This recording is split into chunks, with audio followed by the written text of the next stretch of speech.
course. So my name is Carlo Van De Watering, and together with Steve Andrews, I present the Reds Report. Pre-COVID, it was the longest-running live radio show for Barnsley FC fans. During the lockdown, we started doing it as a podcast, but we're hoping from September onwards to go back onto the airwaves. And people can find us on Twitter. So it's www.twitter.com/Reds Report with an underscore. And we normally are live on the air between 5 and 6 on a Thursday. Yeah, it was beyond all expectations, wasn't it? That sort of fairy tale of surviving on the last day of the previous season and then going into the playoffs. And I think I agree. I think what happened to Barnsley gives hope to lots of other teams in this division that might not be fashionably big clubs with big budgets. And I think that's so for football, it was really good. Now, obviously, there's been changes again because it wouldn't be Barnsley if there weren't changes. So we've got yet another head coach.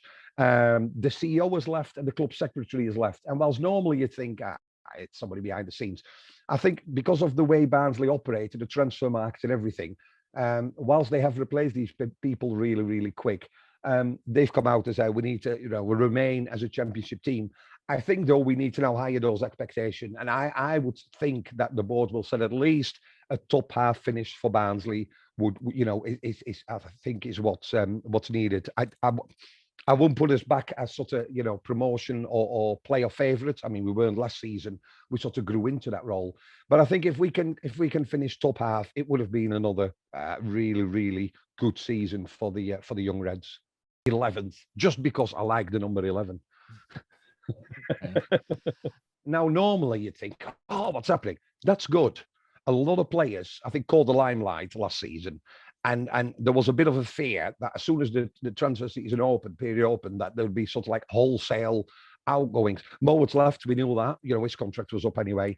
Michael Solbauer, who deputised at centre-back every now and then, he's gone back to his home country. I mean, he spent a year and a half, 2 years here, not seeing his wife and his children. So, good luck to him. He did really, really well for us. Devante Cole was brought in because obviously Daryl DK that everybody was talking about. We had an option to sign him, but I think that's before he decided that his wages should have been at least 40 grand a week, which obviously we can't afford. So Devante Cole's come in. He's played for Barnsley before. He's got a half-decent record as a striker, so we just need to see really how he settles in and how he does. And that's it really. Liam Kitchen is we're in pre-season. He's playing. He'll be like a new signing because he was signed in January, but he got injured, so we've not really seen him as yet. But it's been pretty quiet. But let's face it, we've lost DK, we've lost Mowat and Solbauer. You'd think there's not many more players needed because we did all right last season. And let's see how we go this season. So I know he's looking for players, but there haven't been, there's only really one, which is Devante Cole that's come in. So we're awaiting further signings. You mentioned sort of this. I mean, Hellick and Anderson did really well last season. Anderson is injured at the moment. Looks like he might miss the start of the season. Hellick has just joined in again with the pre-season because he played for Poland at the Euros. I'd probably go for Callum Styles. Callum Styles played on the wing. Lots of people sort of admiring him. His nickname is the Bury Baggio. By the looks of it, at the pre-season friendlies we've had, he's now moved and occupied the spot that Alex Mowat left. So he's moved into central midfield, which is his natural sort of position. I think the freedom he gets there, yeah. And on one side, I'm a bit afraid, Matt, because I think if he catches the eye, come January, the fans at Barnsley just need to make a wall around the stadium so nobody, take the data cables out, the telephone cables, because I think people will come in for him. But yeah, I think Callum Styles will probably be in centre midfield. Almost like looking at another player. Did fantastic on the wing, but I think there's more and better things to come from a central role for him. I think the three teams that have come down, personally, I think we'll find him in the top 6. West Brom, it's a bit awkward for a Barnsley fan because Alex Mowat went to West Brom and Valerian Ismail went to West Brom. I think Bournemouth might actually do it this season. So I've got my top 6. So I have put Bournemouth 1, West Brom 2, Sheffield United, Swansea, Fulham, and Cardiff. And that was sort of mine. I think Cardiff, last season maybe underperformed a little bit and went on a little bit of a run a little bit too late. But I think sort of Bournemouth, West Brom, Sheffield United, Swansea, Cardiff. I think that's where you're looking for the main contenders next season. Sheffield United, obviously, Wilder left and then Heckingbottom took over. They've now appointed a coach. And I think they had a terrific season. The first season they went up, not so good last season. But it's another one, isn't it? The stadium's always sold out. The atmosphere, it's intimidating when you go there. No matter what anybody says, they the rivals, the South Yorkshire rivals, it's really awkward because you secretly you root, don't you, for those clubs that come up because you want them to do well. I have a soft spot for Blackpool. Blackpool CEO is ex-Barnsley CEO Ben Mansford. A couple of players there that played for us. Peterborough did really well in League One last season, but I think they will struggle. I think they will both. I think they will both struggle, and a bit out of the blue. I think Birmingham sort of just made it last year. I don't know if they can do that again. We were very underwhelmed with Birmingham. They're a big team. But I don't know. So I put down Blackpool, Peterborough, and Birmingham to go down. Now, if you looked at my predictions last season, you'll probably start to laugh. So can I just apologise to the Blackpool fans because you probably get promoted automatically now I've said this. So well done and well deserved. Hi, Matthew Elliott here from the We Are Birmingham podcast, co-host alongside Chris Golding. You can get us on We Are Birmingham on Twitter and We Are Birmingham on Facebook. So after a tumultuous few seasons on and off the pitch, things finally seem to start settling down at the club, at least on the pitch. The arrival of Lee Bowyer and the departure of much maligned CEO Dong Rem. It's cliche, but as an ex-player and cup winner, Lee Bowyer just seems to get the club. He's smart and sensible enough to know that the damage that's been done over the last few seasons can't be turned around overnight. Last season, he got us back to basics, strong defence, creating chances, and in the end, we stayed up fairly comfortable. This season, he wants to try and move us forward a little bit more progressive, trying to keep possession better, whilst probably not sacrificing those basics as well. I expect us to have a steady start based on what I've seen so far and the recruitment. I think we'll flirt with sort of the top 8 for a little while potentially, and eventually drop off and finish probably around 12th, which I'll be more than happy with. Mid-table mediocrity is something that I've been craving for quite a while.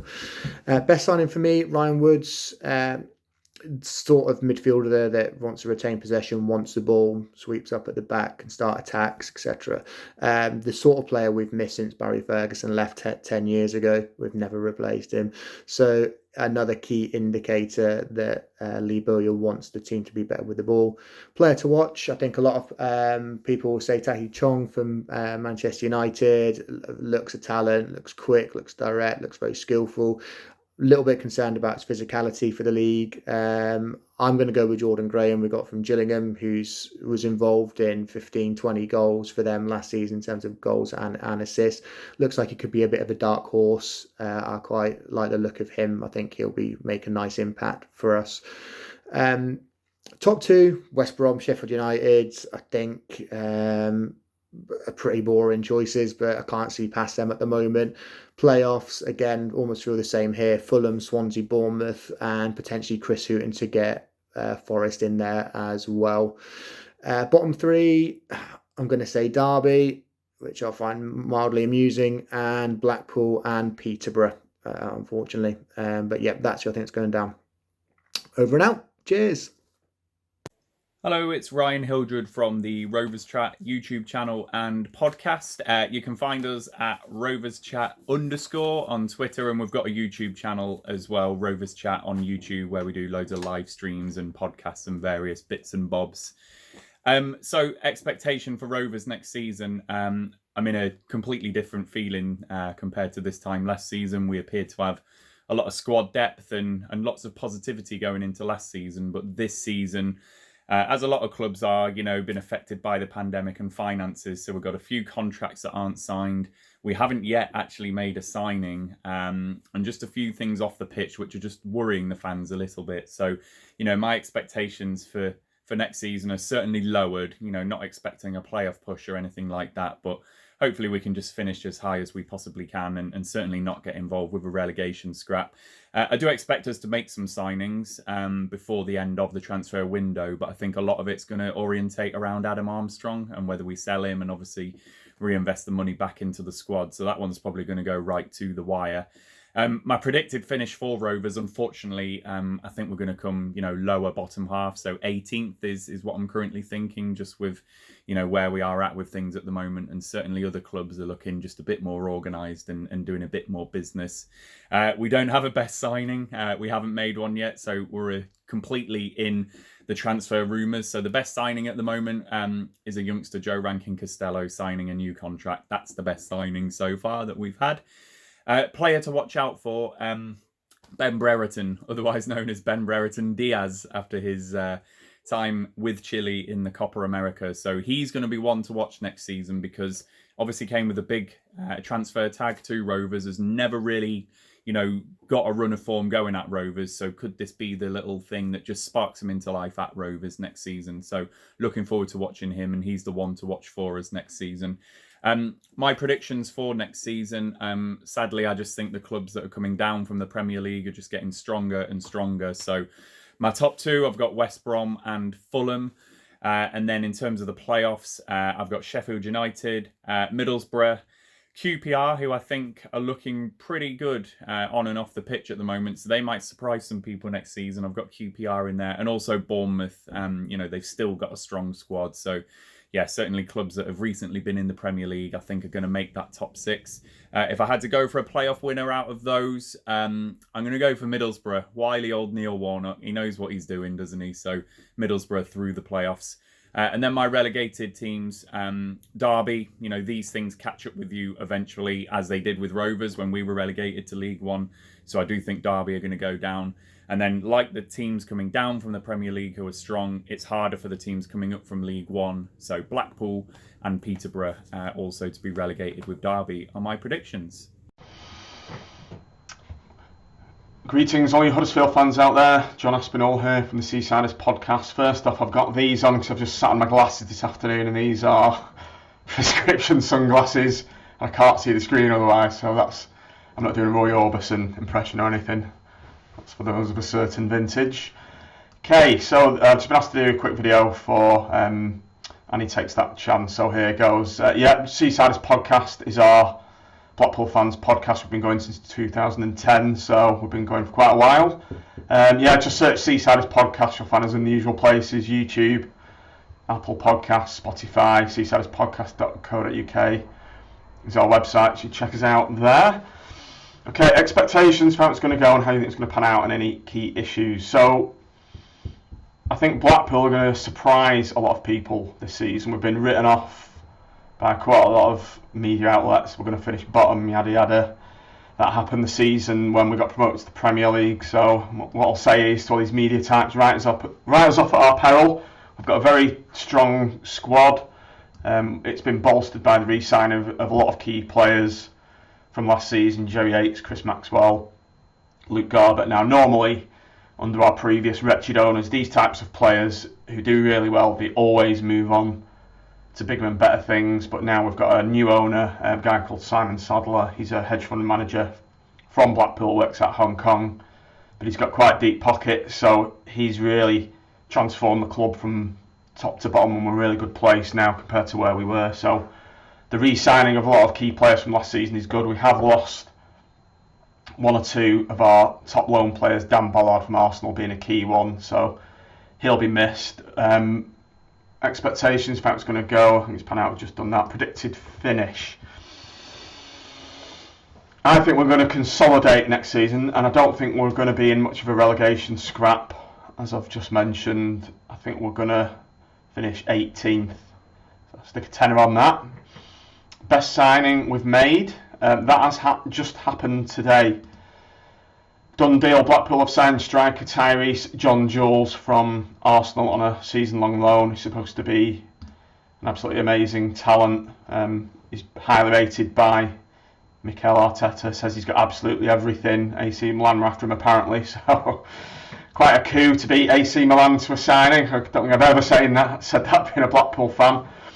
So yeah, I think he's our marquee signing. That's happened today, so we're expecting good things from him. You may also want to watch out for Jerry Yates, superb centre forward. As I said, I expected him to move on, but he's signed a 3-year deal.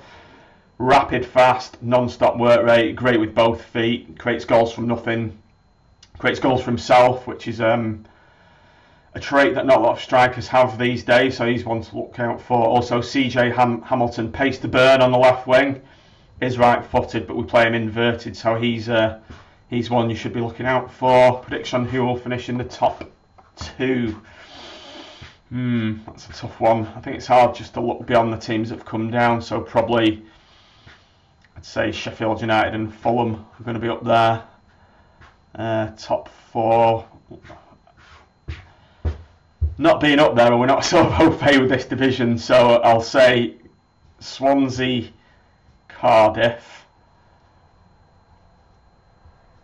Reading, and I think QPR have got some decent players. Actually, West Brom, they're always up and down, aren't they? Let's put West Brom to the top of that pile and move the rest down. And finally, bottom 3. I think Derby are going to finish bottom, well-documented problems. I'm going to stick Preston North End, second bottom, because they're the knobbers and they're going down. We're not going down, and joining them in the first division next season will be Coventry City. So thanks for asking us, guys, and hope to come on your pod to discuss the forthcoming game between Blackpool and Huddersfield Town next season. Looking forward to seeing Ollie Turton. We'll give him a good clap, even though he scored an own goal in the playoff final. All right, cheers, guys. See you later. Cool, yeah. So my name's Patch Warner from Three Peeps and a Podcast. We've got 3 shows as part of that podcast. One is the original show we started 6 years ago, Any Topic Goes. And then in the last couple of years, we started the bonus show, which is Bristol City post-match reaction, as well as players and staff.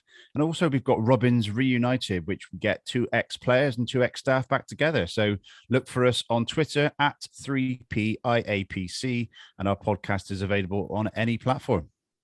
So this season is a rebuild. At the end of last season, it was awful. If the season had gone on, we would have been relegated. So this season is a rebuild. We've brought in players like Matty James and Andy King to bring a bit of experience in, as well as adding a couple of youngsters in Rob Atkinson. So it's going to be an interesting season. For me, the concern is where the goals are coming from. We've lost from our Ajiju. Naki Wells, we know, can score goals, but will he be played as a part of a 2, which I think will get the best out of him? So, and our home form has been a concern as well for a couple of seasons now. So we want some exciting football at home and some goals. So yeah, my aspirations for the season, I'd be happy with a top half finish personally. So in terms of where we'll finish this season, I honestly think my prediction is 10th, maybe ruling with my heart a little bit more than my head there. But if the season goes according to plan, we've got a whole new team this season compared to last, really, because a number of players have come back from injury. We've added some signings as well. So, we're a different proposition. So it's just how that team galvanizes under Nigel Pearson. But yeah, I'm going to stick with 10th as a prediction.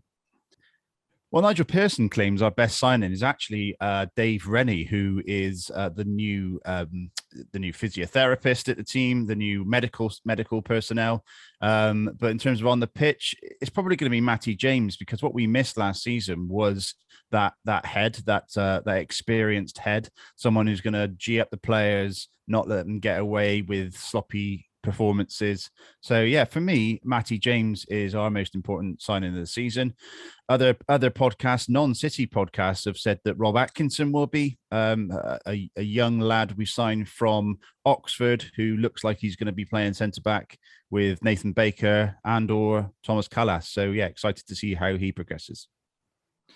So last season, we had some really exciting youngsters breaking through because we had so many injuries, quite frankly. The one to look out for, I went along to the Aston Villa pre-season game last week and we saw flashes of it last season. Alex Scott. So Alex Scott is a young lad. He's almost turning 18. But he came on and he affected the game so much. So it's whether he gets enough time, enough opportunities to express himself. But if I had to pick out one player, I would say Alex Scott. So I'm quite blinkered when it comes to the Championship. I focus so much on Bristol City, but so I rarely do these predictions for other teams. But here we go. So I think Fulham and West Brom will be fighting it out for the top spot. So Fulham and West Brom at the top. In the playoff places, I've gone for Bournemouth, Sheffield United, Swansea, and Millwall. I was really upset when I saw Benik Afobe had gone to Millwall. I thought that would be perfect for us at Bristol City, and if he stays fit all season, he's going to get goals. So I think Millwall will just sneak into the sixth spot. In terms of who will go up from that group, it's any guesses really. Let's go for Millwall. Bit of yeah, their first shot at the Premier League. Let's get those guys going up. Going down, I've picked Derby. I just don't think that. I think they've got too much going on there in terms of off the pitch antics. And Wayne Rooney, as much as he's England's best ever player, it's yet to be proven as a manager. Blackpool, who we play tomorrow, our first game of the season. I might not be saying that after tomorrow, but let's see. And then Coventry. I've picked out as well. So yeah, that's my three to go down. But as I said, my sole focus is on how we perform. Bournemouth fan Tom here from the Back of the Net podcast. Check us out on @AFCB podcast on Twitter, and @TomJordan21 is my personal Twitter. And yeah, going into the season, it's another weird one for Bournemouth fans because it's another bit of a unknown. New manager again. This time it's Scott Parker.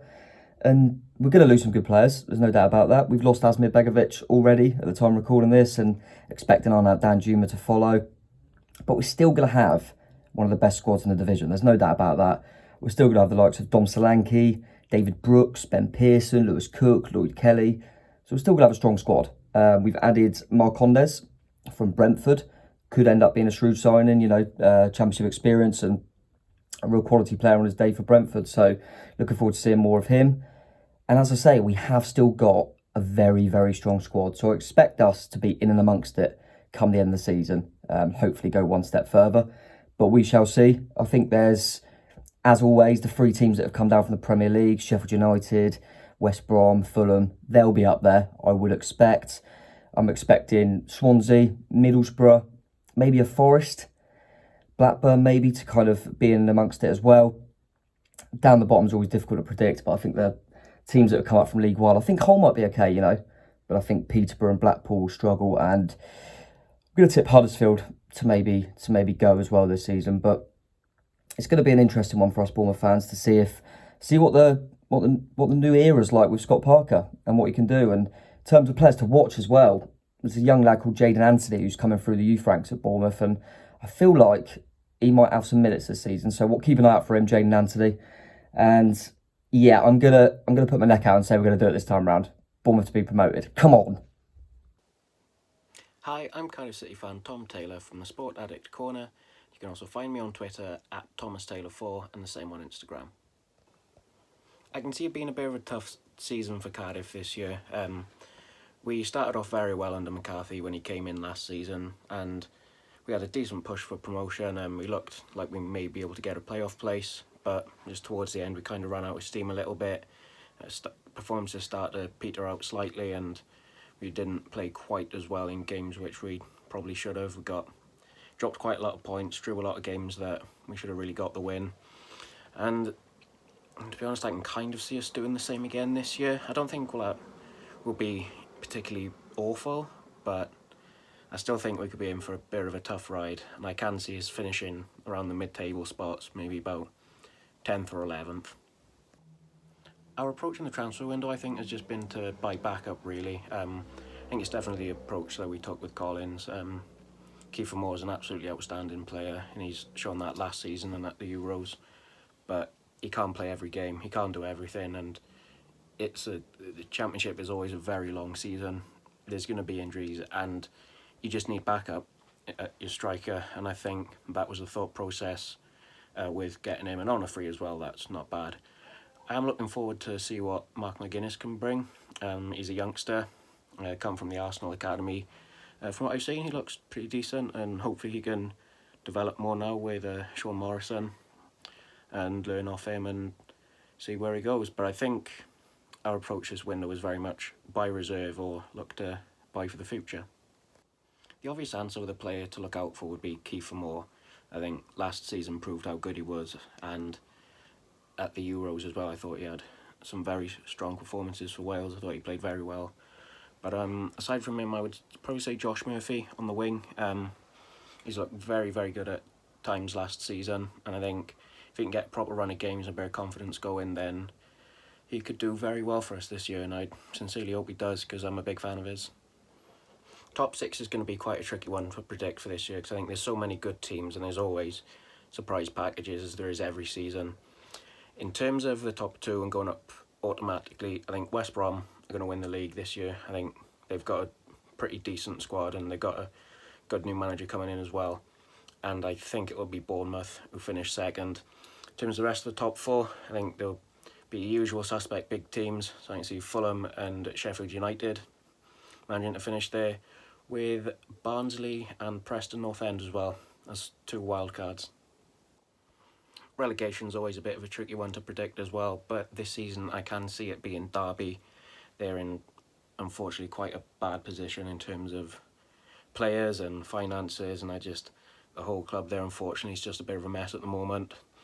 And joining them, I can see it being Peterborough and Blackpool. It's never nice to see promoted teams go straight back down, but I'm not too sure they have the quality, unfortunately. So that's who I think will be the bottom 3 this year. Hello everybody, Dean here from the Sky Blues Extra Team, the #1 Coventry City fanzine and podcast. Expectations for this season? Well, after a successful return to the Championship last year, the task will be simply to consolidate our position in the league and avoid relegation once again. One of the biggest pluses for us this season, I think, is the return to the Sky Blue City of Coventry, playing our home games once again at the Ricoh Arena, or as it's now known, the Coventry Building Society Arena. Our home form over the last couple of years has been absolutely vital, and hopefully with our fans behind us at the CBS this season, that's going to be key in us staying up. As for summer transfers, we've made 5 signings so far. Martin Waghorn probably being the most high profile. He's going to be a key player for us this season. There was lots of times last year we cried out for experience, especially at the top end of the pitch. And I think at 31 years old, his experience in the Championship, that's going to be vital this year. Perhaps the most exciting and perhaps the most controversial move that we've made so far this off-season is bringing Bright Enebakare back to the club. A firm fan favourite back in 2019 on loan. And after what's been a couple of seasons in the wilderness, he's played in India during that time. Mark Robins has brought him back to the club on a permanent deal. He's a real enigma. He's got a pretty sketchy pass, but his technical ability is completely off the scale. He's a hugely talented attacking player. He does things that you don't think could be done. He gets bums off seats. And again, that's something we were missing last season. We missed an X factor. We missed a plan B. So maybe he could be the one for us, and he'll be a real coup as long as we can keep him tamed, that's for sure.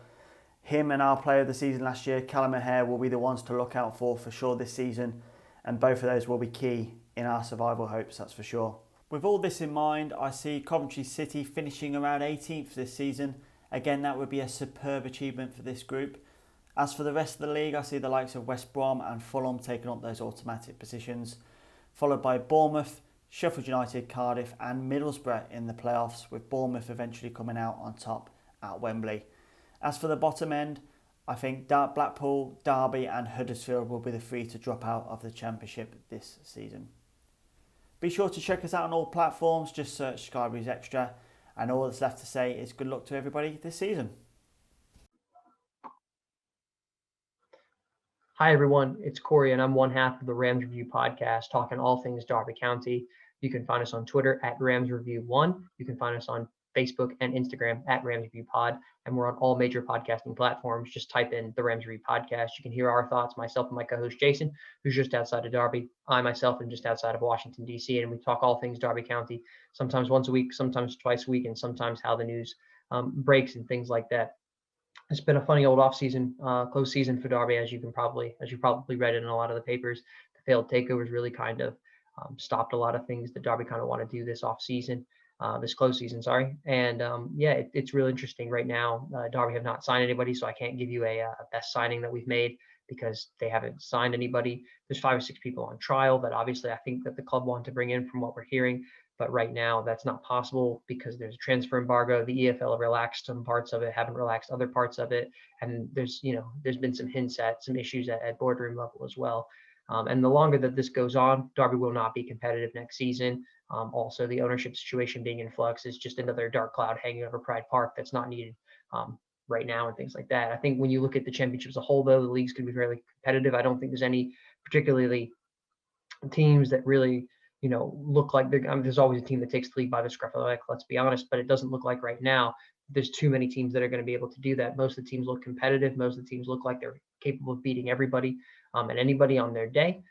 So it'll be an interesting competitive season, which, as a football supporter first, as a Derby supporter second, I think as a football supporter, that's going to be fantastic for this division because that's what we love about it. I think it's going to be interesting to see fans back in the stadiums for the first time since, before last season.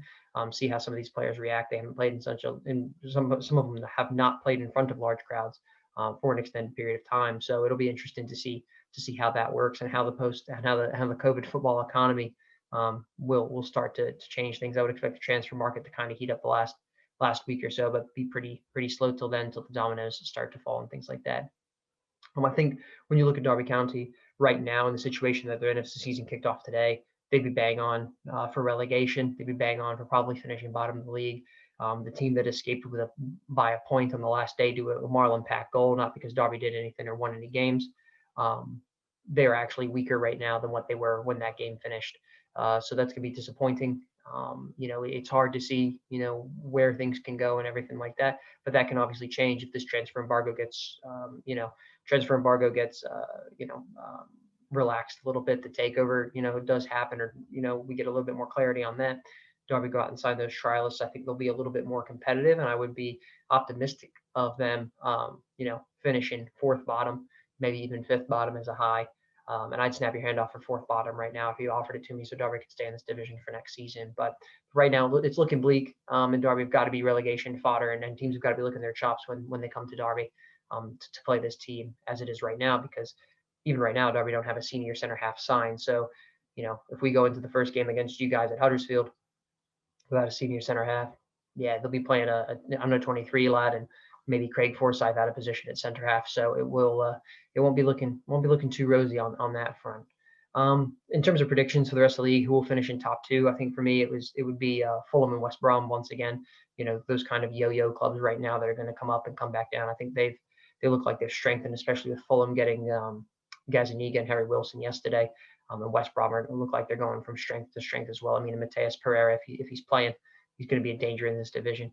I had Swansea finishing up in the top of the table, but that was before Steve Cooper left.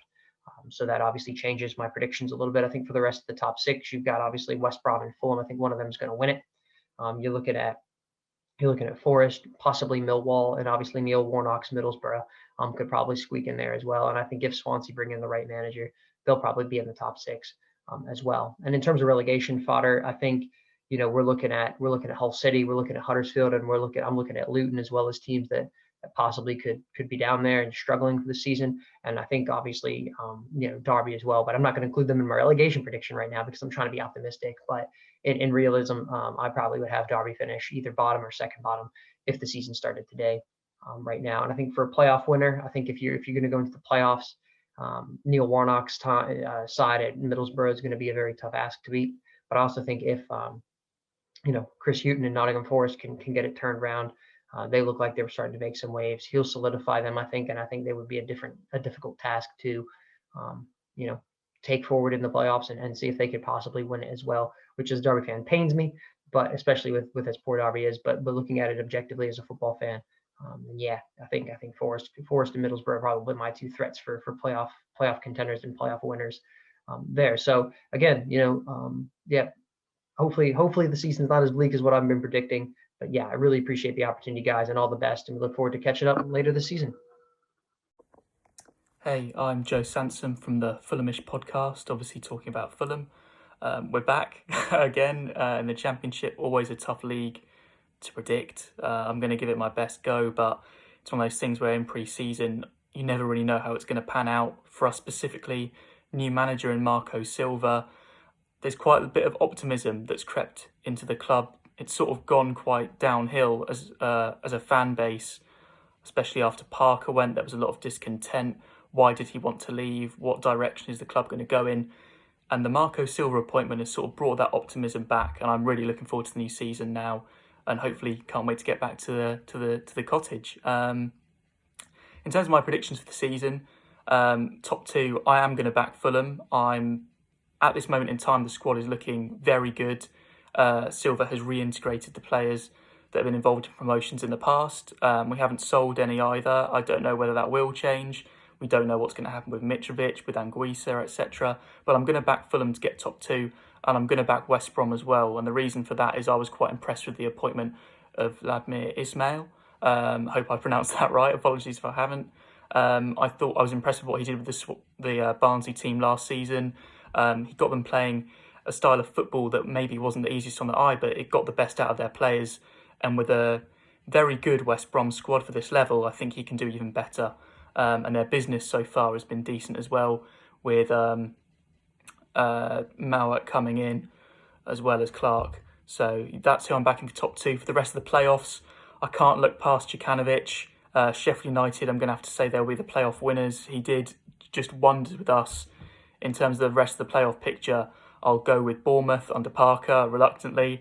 I'll go with Cardiff because I feel like McCarthy had a good thing going there, and with a full season he might do a bit better. I'm also going to go for Middlesbrough to finish the playoff picture, purely because Neil Warnock, he's signing quite a few players. It's what he does. Promotions, he seems to manage to get them regularly. I remember our battle against them. Cardiff manager a few years ago was very tough, and I think he'll get them up.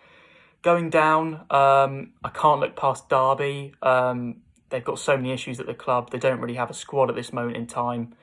And I'm also going to go for Peterborough and Hull. And the reason for that is I think the step up is quite big between League One and the Championship, as we found last season, the gap between the Championship and the Premier League.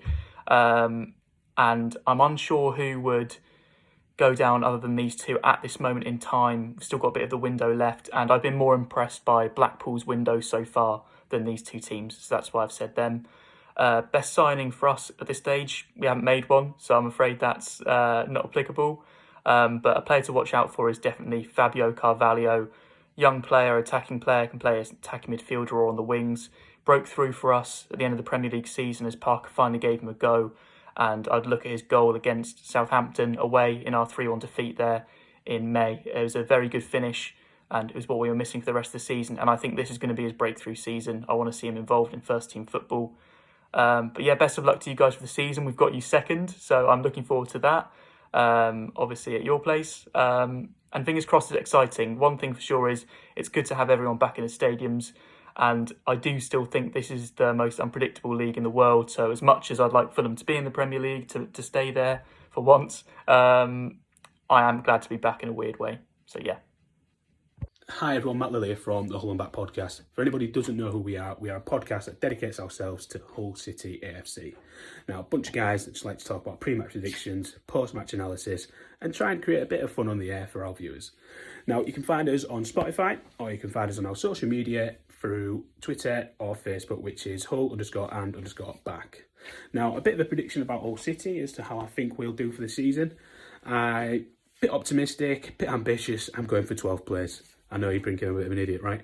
But I'd like to think that if a good start, get a couple of good results in what are going to be, no doubt, really tough games, there's no reason why we can't push on. So I'm going for 12th position there. Might be a tough one. In terms of exciting players that we've signed, not really exciting, but Munker, you know, gets thrown about as a bit of a free kick specialist, but I'm going to go for Williams. Big fan of Williams myself. I've seen him play a few times. He's an old school winger. He likes to run down the wing, likes to take his defender on. He makes them defend, and he'll put a ball that a striker loves. So, especially now strikers are all about the heading game, that's exactly what we need. So if we're going to stay up and we're going to push for a strong position, these players could be crucial for that. Adding on to that, a player that I think will maybe want for you all to watch out is Keane Lewis Potter. If you haven't heard the name, I'll say it again, Keane Lewis Potter. He will be brilliant in this league.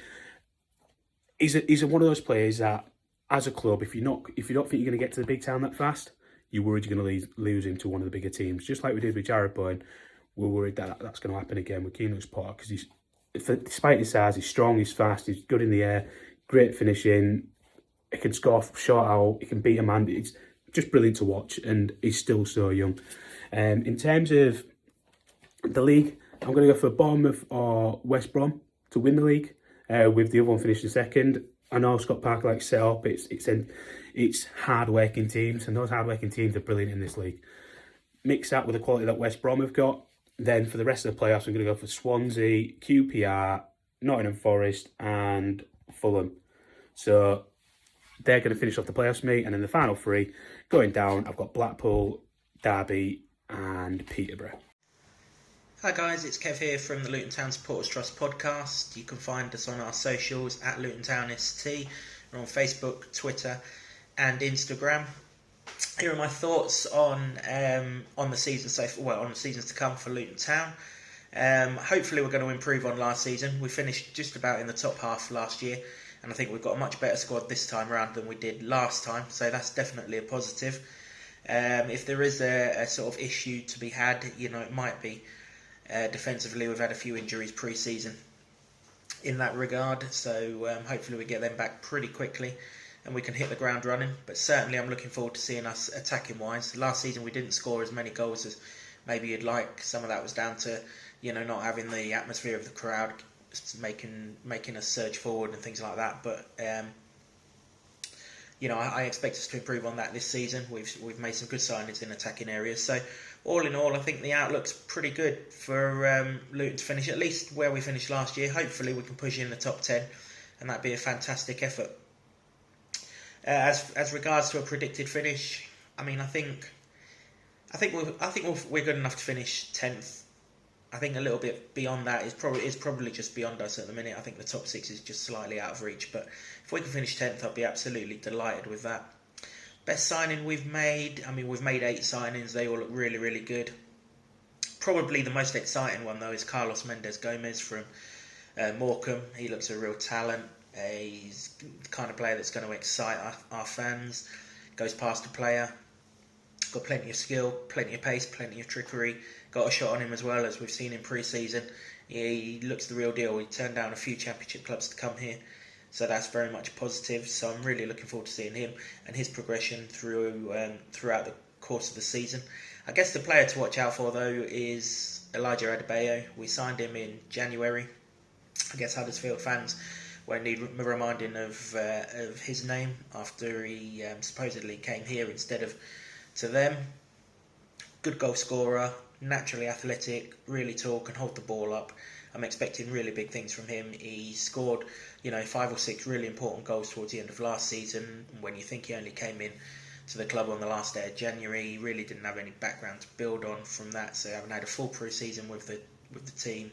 Everything else is looking really good with regards to him. We need someone to fill the boots of James Collins, and hopefully that will be him. Who do I think will finish in the top 2? I think if you finish above Bournemouth, you're going to win the league. So I'll have Bournemouth in the top 2. Probably of all of the teams that came down, I would imagine West Brom are probably in the best state, given that they're always up and down like yo-yos at the minute. And I think Ishmael has got enough to build on from Allardyce to keep his style going. So I would go with them 2 as the top 2. It's hard to see sort of Fulham not making the playoffs, although I'm not particularly a fan of Marco Silva. Sheffield United, they've had long enough to prepare for this season, haven't they? So I think they'll be in the top 6. Cardiff, I expect to improve under Mick McCarthy. I think they came good towards the end of last season, didn't they? I think they'll continue that surge. And then, I'd find it hard to believe Nottingham Forest are going to be as bad again. So If there's a surprise package in the top 6, I'll go for them. But in terms of a playoff winner, I suppose Fulham have got all the experience that you need in the playoffs, haven't they? So we'll go with them. At the other end of the table, Derby look doomed. Don't know what's going on there, but they're going to find it very, very difficult.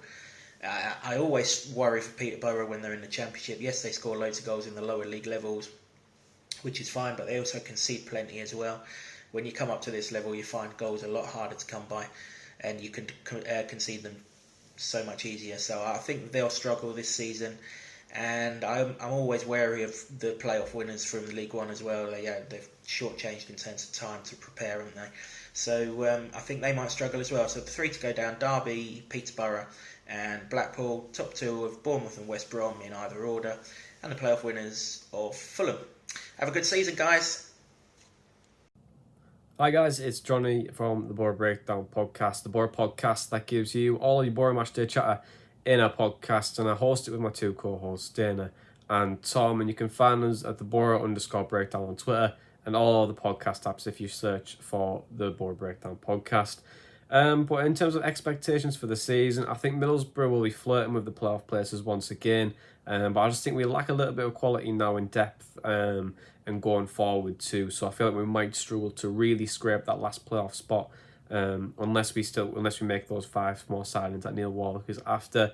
And then if we do that, then anything can happen for us really. But if I had a gun in my head right now, I think probably 7th to 10th is probably the way where Middlesbrough will probably be at the end of the season. But in terms of the signings already that we've made, I think that Uche Ikpeazu, of course, is probably the one that Borough fans are going to be talking about at the moment. I think with him having a good pre-season and the way that Middlesbrough have been playing towards him and utilising him already, I think it's clear that he's going to be a big part of Borough's promotion push this season. But Matt Crooks is a good signing, but there's one player that Borough haven't signed already, and it's very, very close. It's Martin Pajero from Banfield in Argentina. He's playing at the Olympics at the moment, and he looks very, very promising for us, and it could be a good deep line player, maker midfielder for us in the coming season. So hopefully if we can get that over the line, then we could be a little bit more excited when it comes to the end of the season. But as of right now, one player to watch out for, Marcus Tavernier. Last couple of seasons, he's just been absolutely majestic, and I think he'll probably shine once again for us. When going forward, everything seems to go through him. He's probably the hardest working player on the pitch for us, and I think overall probably the best quality that we have as well. Paddy McNair will probably have a shout out there, but I think Marcus Tavernier arguably Borough's best player. But in terms of the predictions for the promotion this year, Sheffield United probably go top. Jukanovic in that Sheffield United side, match made in heaven really. They've got a lot of quality there. And I feel like they'll probably edge that top spot. I think Bournemouth will probably be a bit of a wild card for second spot. I think with Scott Parker going there, quite a stable club. They've got enough quality. It all recipe for success, to be honest. I think they might clinch second. And then the final playoff spot, I'm going to go QPR, given that they had a very, very good season at the back end of last season. So I think that they might get that playoff spot. And the rest will probably make over West Brom, Cardiff, and... oh, God. I feel like I'm missing Fulham. I'm going to go Fulham for that one. And then finally, the bottom 3, I'm going to go with Derby, Coventry, and Blackpool. So anyway, guys, thanks for having me on, and all the best for the season. Hi, Eamonn Barclay from Millwall No One Likes Us Talking Broadcasting. You can find us on Twitter, Facebook, and Instagram. We have a monthly podcast and a weekly, our Millwall fan show. Millwall have made some great signings in the close season. Malone, who we had on loan last season, has joined us. Ballard on a loan transfer from Arsenal, highly rated centre-back. Afobe in from Stoke, and Saville in from Middlesbrough. Maybe another striker is needed. But unless somebody goes out, nobody else is coming in. There is stability in the squad and some quality additions. If we remain relatively injury-free, I predict a 6th place finish. Our best signing is the returning George Saville from Middlesbrough. We never found a replacement when he left us 3 years ago. I think our one to watch is Benik Afobe. A good run in Turkey last season. Saw him score quite a good number of goals. Hopefully he will deliver the goals for us this season and boost our chances of hitting that top 6 spot. The top 2 finishers will be Fulham and West Brom, because unfortunately the parachute payments don't lead to a level playing field. According to our Bethany Warren, our tipster at the top of our group, her view is that those 2 will finish top, and behind them it will be ourselves, Swansea, Sheffield United and Cardiff City. We will win the playoffs, and relegation will be, sadly, Peterborough and Derby and Blackpool. None have got many resources at their availability, and in particular Derby are having a bit of a heavy time with it all, including their manager, the one Mr. Rooney. So the resources sufficient to keep those 3 sides up are unlikely to come to the fore, and Derby are just bleeding players. That's it from us. So I'm Baz, and I'm from the 1865 Forest Ramble, which is one of the oldest football fan podcasts around. Now, as I record this, Forest have only signed one player, that's Ethan Horvath, who's an American keeper, and that's not a position that I thought we were weak in. But our most important signing in the pre-season looks like it's going to be our new CEO, Dane Murphy. He's another American, and he was behind Barnsley's fantastic year last year. Forest recruitment policy has always been a bit scattergun, to say the least, but Murphy brings a much more data-driven sort of Moneyball style approach to how he does things. And this is a big change in strategy for us, because as a club it's going to be really interesting to see Chris Hughton, who's an experienced manager and obviously has his own way of doing things, how well he takes to that. Player-wise, we've been linked with quite a few, mainly in the middle and up top, but nothing's actually come of it yet. Up top is definitely our weakness last season. Goals are our main priority. Own goal was our top scorer last season, and then followed that up with a really impressive showing at the Euros. All eyes are going to be on Brennan Johnson if we keep him. He's been highly regarded for a while. He had a really impressive loan spell last year, and not only is he an academy graduate, he's also the son of David Johnson, who's one of the few Forest players in living memory to score 20 goals in a season, something that younger Forest fans are going to think is like alchemy or sorcery or something like that. I'd look out for Alex Mighton as well. He's shown flashes of brilliance last season, and he could well be ready to take the step up to becoming a first team regular. And I'm looking forward to seeing the return of Joao Carvalho, possibly, because he's our record signing, a number 10 who's capable of doing things no one else can do. The thing is, he only does it like 3 or 4 times a season. As for predictions, well, the joy of the Championship is that anyone can beat anyone, so that makes predictions a total waste of time. I think this coming season is going to be one of consolidation for us, because we're getting used to this new structure that Dane Murphy's bringing in. So I think personally top half is just going to be a good result. I think Sheffield United are going to do pretty well. They're a decent outfit, and Jukanovic knows how to get out of this division. And at the other end, I can't really see things going well for Derby County, unless they get some stability in real quick, but that's something that's in short supply at the other end of Brian Clough Way. Hi, you're right, guys. Cheers for having us on. My name's Josh. I'm representing the From the Finney podcast, and you can find me on Twitter at jknowlessport. As for my expectations for North End this season, I think we'll have an alright year. Definitely better from last year. I'm hoping with the reintroduction of fans we can improve our home form whilst maintaining our pretty decent away form over the last few years. So I think we'll have a decent season. As for where we'll finish, I would hope for us to finish in the top half. We finished strong last year, so I'm hoping we can continue that momentum. But I would say anywhere between possibly 6th and 10th. As for the best signing we've made, it's one that town fans will know very well, with Izzy Brown. Obviously, we were brilliant when you guys went up a few years ago, and he seems to want to sort of find somewhere to settle now after a ridiculous amount of loan spells. So I'm hoping he'll be a real keeper for us this season. Our player to watch out for, I would probably say, is Ryan Ledson. Really came into his own last year, so I'm hoping he'll have another top year, and I could see him being our best player again after winning Player of the Year last year. As for my predictions for the league, I think West Brom and Bournemouth will make up the top 2. I would say for the playoffs, I would say Sheffield United, Swansea, Fulham, and I'm going to go with a bit of a unpredictable one, 6th, but I'm going to go with Stoke for 6th. And for the bottom 3, I'm going to go with Peterborough, Derby, who are obviously struggling in many different ways, and I would say Coventry for the last team. Hi, I'm Clive Whittingham from Loughforwoods, the Queen's Park Rangers website. You can find us on Twitter at Loughforwoods or on the old-fashioned internet, loughforwoods.co.uk. There's quite a bit of optimism around QPR this summer for the first time in a long time. We have been cleaning house for 6 or 7 years after our Premier League overspend. And there's a feeling now that that process may be coming to an end and we can start to look up with a bit more hope at just the moment that the rest of the Championship seems to be falling in a bit of a hole. So we might have timed that quite well. Finished last season very strongly with 15 wins from the last 23 games, which I think was only bettered by Watford and Norwich. That run was sparked by 4 very good loan signings that we made in January. Sam Field, Jordi Device, Charlie Austin and Stefan Johansson.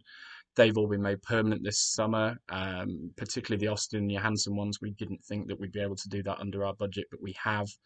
Steph signed on Saturday and is certainly the pick of the summer signings. He just was so good for us last year. Not a player I'd ever particularly noticed when he played against us for Fulham, but just so brilliant at this level. Knits the team together really well, somebody that we haven't really had since Ali Forlin did that job in our last promotion team. We beat Man United 4-2 in our first friendly and looked really good doing it. So, like I said, there is actually some optimism around QPR for the first time in a long time. Whether that'll be borne out in performance, I guess we'll find out. But the rest of the Championship looks to be in a bit of a state, so we might have timed it quite well. Predictions elsewhere. I'm looking at the promotion picture and who's favourites for it. Obviously, the 3 relegated teams, and I do think the Sheffield United manager's a good appointment, but Swansea are 4th favourites, and there's some weird stuff going on there with Cooper leaving and John Eustace turning the job down. I think Cardiff are 5th favourites. I think they will do quite well, signed well, and I guess you know what you're getting with Mick McCarthy. Forest will do better. You know, again, Chris Hughton, it's not going to be that attractive, but he tends to get the job done. I always end up fancying about 16 teams for relegation and only about 2 for promotion, and that is again the case this year. The promoted teams, I think, always have a tough job coming out of a salary caps league into one that isn't, and if you can survive the first year, as Barnsley and Luton have shown, then you can push on from there, but that first year can be very difficult. So all 3 of them will have a tough time, particularly Hull. But it might be a good time to be a promoted team because there's a lot of clubs in a bit of a state. Obviously, chief among them, Derby. I think they'll be bottom as it stands, pending a takeover and more signings. Sadly, I do think Huddersfield could struggle as well. My predictions are notoriously terrible, so that might actually be good news for you that I'm tipping that.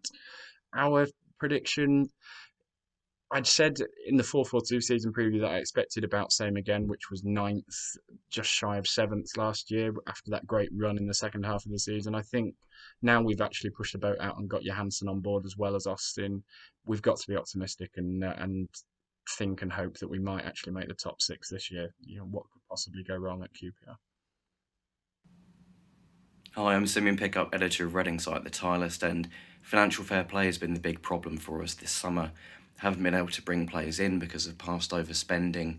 It's meant we've been under a soft transfer embargo and really struggled to do anything at all, even replacing key players that we've already lost, like Elliott and Richards, let alone building up the squad that was small last season, let alone with exits that have already happened so far this summer. So a lot of business is needed to be done if we're to be competitive at the top end of the table. But if we don't do that, if we only get a couple in, then I really worry that we're going to be in the bottom third this season coming up, because we do have some good young players. We do have depth in that regard, but they're not experienced. They're going to take time to get into the team and really develop to Championship level. Otherwise, we do have some talented players coming through who are higher up and we could look out for this season. Ejara and Puskas are really talented guys, and I think that if they can add some consistency to their game, which they've lacked in the past, but they do have a lot of talent in there. If they can do that, then they're going to be real handfuls next season and could allow us to develop nicely going into the next campaign. Otherwise, around the rest of the table, I think the teams that have come down from the Premier League are probably going to go straight back up. So West Brom and Sheffield United getting the top 2 spots, with probably Fulham winning the playoffs. Otherwise, Bournemouth, Swansea and Middlesbrough, I think, are going to be the other teams to get into the top 6. At the other end, I fear for Posh, I fear for Blackpool, and I think Derby could be dropping down into the bottom 3 as well. So those are the teams I would worry about for relegation. Hi, my name's Jonny and I'm from the Showroom View, Sheffield United fan channel. We do vlogs, all sorts of random crap really. It's not your typical, stereotypical analytic kind of channel, it's just blokes having a laugh, and that's what football's been missing, I think, and I'll be happy to get back to it. Been asked to do a short preview video for It Takes That Chance. There's not much to say. We've got a new manager, no new signings. Trying to think of something interesting to say. Oh, Lundstrom's gone. He packed in and went to Rangers, and they've just beat Real Madrid reserves 2-1. And now everybody thinks that we've lost an amazing player, but I'm happy to see him go. Of course, he's bloody useless. Lots of rumours are incomings, mostly loans. Outgoings, of course, Ramsdale has been linked with Arsenal every other week. Berger's been linked with everybody, but no bids have come in yet. Kean Bryan's leaving. I'm lost here. I've not got really much news to report to you. We're not doing anything. That's about it. I think we're going to stick with the same team, and if we do that, it could go one of 2 ways. It could go really well, and we'll get promoted, or we'll have an absolute stinker.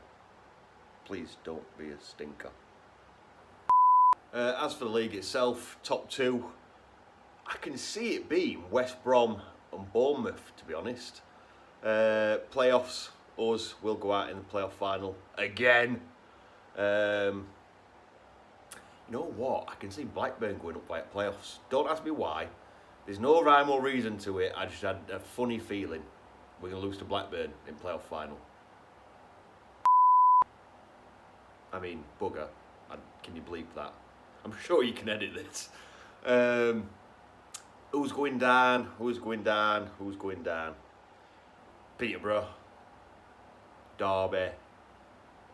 I don't know about the third one. There's a few that could be down there. Coventry. Coventry is going to go down. It's going to be Peterborough, Derby and Coventry that go down. Who else is going to be at playoffs? Swansea and Barnsley.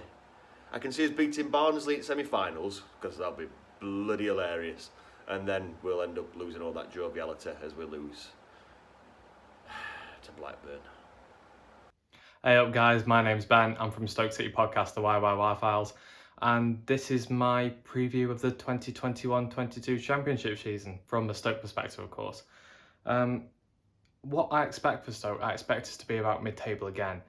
We made good progress last season. We made a playoff push early on, and we faltered due to injuries and the like, not replacing them as well. But we've made good progress this summer. We have made a lot of outgoings. 11 players have left the club in the first team, and I expect at least 4 more to go.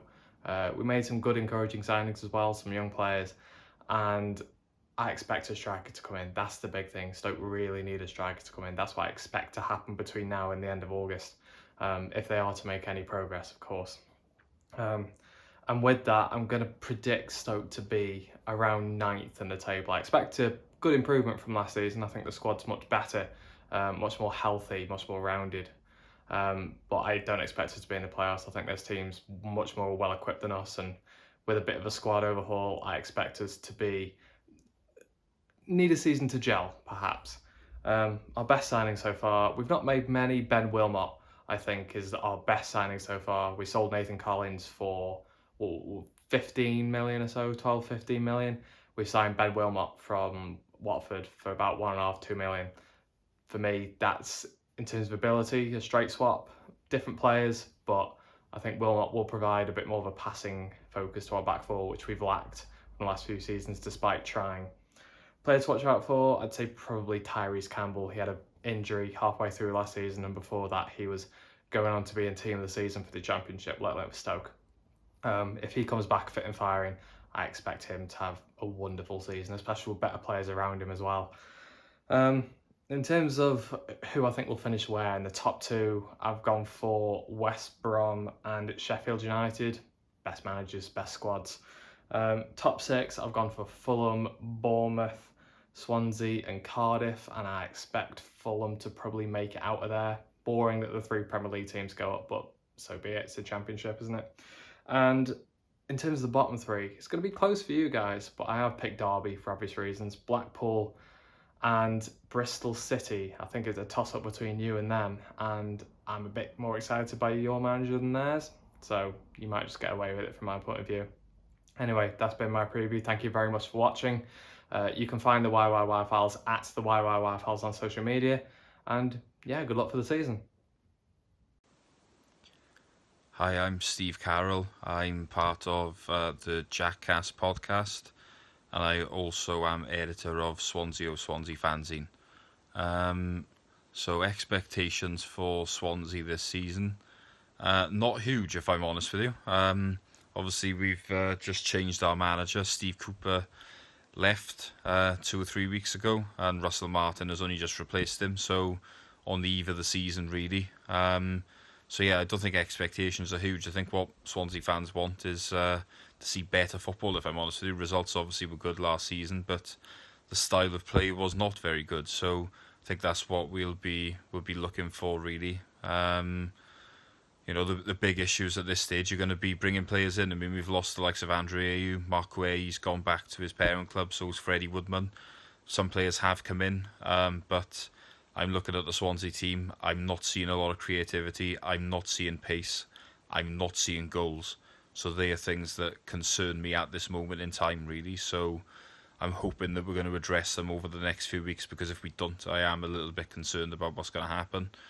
In saying that, I do think players are bound to come in. So I'm going to predict a finish of 15th at the moment. I think that's what I'm expecting. What are we looking at? Best signing that we've made? It's hard to say, really. I mean, we've only made a couple. I'll probably say Liam Walsh, I think, could be a decent signing for us. But, you know, at this stage, I can't say I know a lot about the other players that we've brought in. So they're a little bit of an unknown player to watch out for. It's a good question. Probably Connor Roberts when he comes back from injury. I mean, I'm not too sure how we're going to set up at this stage, but I know that Russell Martin likes to play with wing backs, and I think that will suit him down to the ground, really. Top two, Fulham is hard to look past, and probably Sheffield United. I think they've kept a lot of players, and Fulham have brought some in, so that's likely. Rest of the top six, Bournemouth, West Brom, maybe QPR, a bit of a dark horse, and then I could see Forest maybe doing right under Chris Hughton. Hi, I'm Matt. You can find me on Twitter at MattSpawn or writing for WA Report, and I'm here today to make my championship predictions ahead of the 21-22 season. We've also got a new podcast, WA Report, in the pipeline, so keep your eye out for that if you want to listen to us ramble on about all things Albion. So my expectations for Albion ahead of the new season are definitely one's promotion. I think we've made the right appointment in the form of Valérien Ismaël, who will bring an exciting and modern brand of football to the Hawthorns, something we haven't seen in quite a while. I think on paper our squad is one of the best, if not the best, in the Championship. You've got a good mix of youth and experience who went up only 2 seasons ago. They should be able to mount a challenge similar to that one. We made 2 really impressive signings from my perspective. Alex Mowat on a free transfer, I think is going to be seen by everyone as a great coup, one of the standout players in the Championship last season, captain of that Barnsley team who did ever so well. And of course we managed to bring him in on a free. Matt Clark has been one of Derby's most consistent performers across the 2 years he's been at Pride Park, and I think once again he'll add good balance and quality to our defence. 2 signings that you can really go wrong with. In terms of issues and potential obstacles in the way of promotion, I think the departures of Mateus Pereira and Sam Johnston are 2 key things to bear in mind. Pereira wants out of the club, I think that's clear. It'd be great to keep hold of him, a player of such great quality. If the season was to start now and he did play in the Championship, he'd be the best player in the division without any doubt.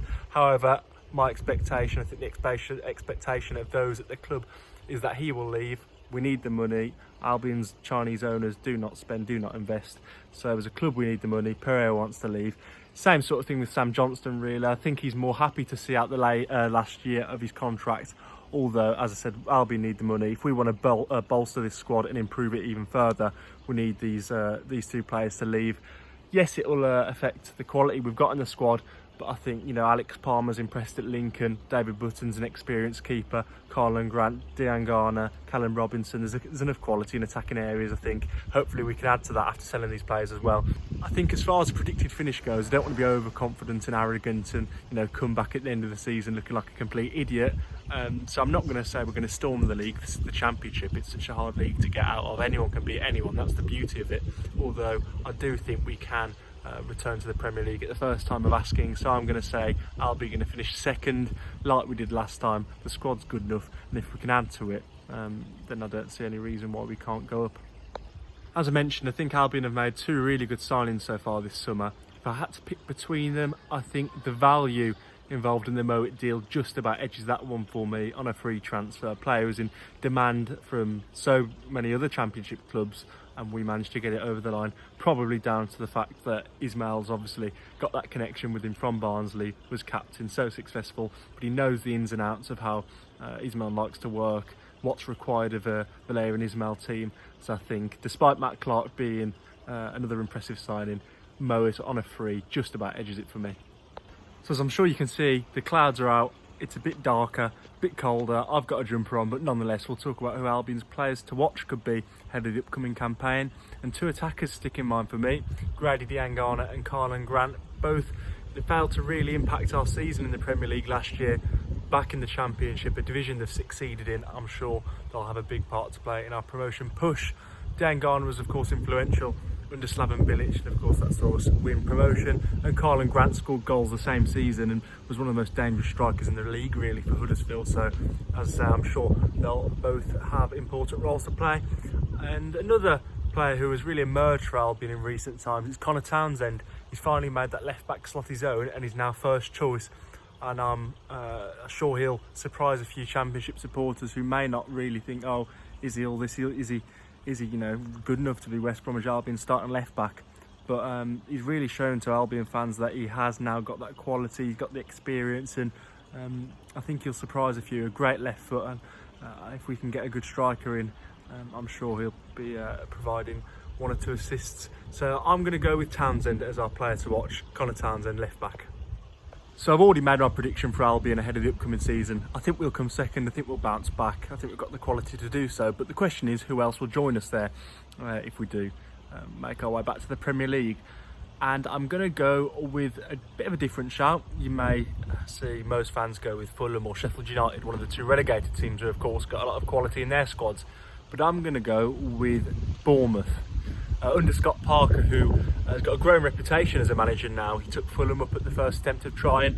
They impressed me last year in the Premier League. Maybe they weren't good enough, and ultimately it was going to be a difficult job for us and Fulham coming up, and we're nowhere near good enough compared to the rest of the Premier League, I guess. But they were close at points, got results against a few of the big teams. That win at Liverpool was great. I do think that Parker is improving as a manager. He has improved. He's going to get better and better. And this Bournemouth squad is just full of quality. The likes of Brooks, Danjuma, Solanke, Billing, Lerma, Cook, Steve Cook, Adam Smith. The list is endless, full of Premier League experience. And I do think that Parker might be the right man to take them back up. Bit of an outside shout. As I said, Fulham and Sheffield United have got great squads. Bournemouth are my pick to win the league, which is an interesting one. We'll see how that one goes. As for the rest of the playoffs, I'm sure Fulham will be there or thereabouts. Any squad with Aleksandar Mitrovic has a great chance of bouncing straight back up automatically, let alone the playoffs. Marco Silva obviously in charge there now. The likes of Tom Cairney still in the squad, Cavallero, perhaps Knockout comes back off loan, Harrison Reed, Anguissa might still be there. I think perhaps it's only the defence that may let Fulham down. Tosin Adarabioyo's done a great job since joining last season, so Fulham have got to be there or thereabouts. I've gone with them in the playoffs. Sheffield United, so I think, have made one of the best appointments they possibly could with Slavisa Jokanovic, of course. So, first time in a long time beginning the season without Chris Wilder. They've got a great squad. Their striker depth, Ollie McBurney, Billy Sharp, David McGoldrick, Lys Mousset. It's a really good option to have with your strikers the likes of Ollie Norwood, John Fleck, Ben Osborne in midfield, then Egan, Basham. I'm sure they'll add to their squad, as will Fulham, as will Bournemouth. We've seen them do it before. Next selection for the playoffs, I'm going to go with Cardiff City under Mick McCarthy, and I think he's their main reason to why I think Cardiff City will reach the playoffs this year. McCarthy has succeeded with Wolves, with Sunderland, and did a really good job at Ipswich, which I feel isn't really appreciated too often. On a shoestring budget, really did great work to get them into the playoffs and just fall that semi-final hurdle. But Cardiff have got a really strong squad as well, which can't be forgotten. Kiefer Moore, 20 goals last season, brilliant. The likes of Lee Tomlin, Josh Murphy, creative force, Sean Morrison, Aidan Flint, Curtis Nelson, really good solid defenders. The likes of Will Vaulks, Joe Rules, Marlon Pack in midfield as well, Bakuna. It's a strong squad with a really strong manager. So I think Cardiff will have that grit and determination which saw them win promotion under Neil Warnock, and I don't see any reason to why they can't make the playoffs again. We'll see if they add to their squad too. And finally, I'm going to go maybe another sort of vogue shout. Queen's Park Rangers under Mark Warburton. I think they had a really strong end to last season, and they've made some good additions too. Charlie Austin is back at Loftus Road permanently. The likes of Sam McCallum have joined. Will Stephen Johansson make his move permanent. Sam Fields there. Geordie Device from Hull City. Again, they've made some good moves, playing good football under Warburton too, which I think is something to bear in mind. Strong end to last season. Can they take this form into the new campaign? Why not? Warburton's done it before with Brentford. I'm going to go QPR. So if I had to pick a winner between those four teams, Fulham, Sheffield United, Cardiff City and QPR, of course it would be Fulham. Their squad is so strong. They've got promotion experience. They know how to get out of the Championship. Already mentioned Mitrovic, Tom Cairney, of course. And it looks like Harry Wilson's on his way to Craven Cottage, which should just make them even stronger and give them a great chance at returning to the Premier League at the first time, probably automatically. So, perhaps putting them in the playoffs is a bit unfair. Fulham, they should do it, I think. Such a strong squad. I'm not changing my prediction, but if they were to make the playoffs, they'd definitely be my pick to go on and win promotion at the end of them.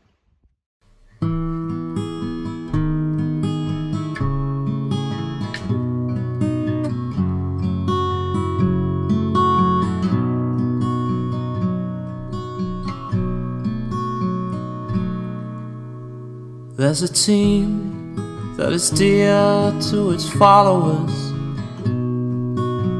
The colours are bright blue and white. They're a team of renown, and they're the pride of the town, and the game of football is their delight. And all the while upon the field of play, thousands loudly cheer them on the way.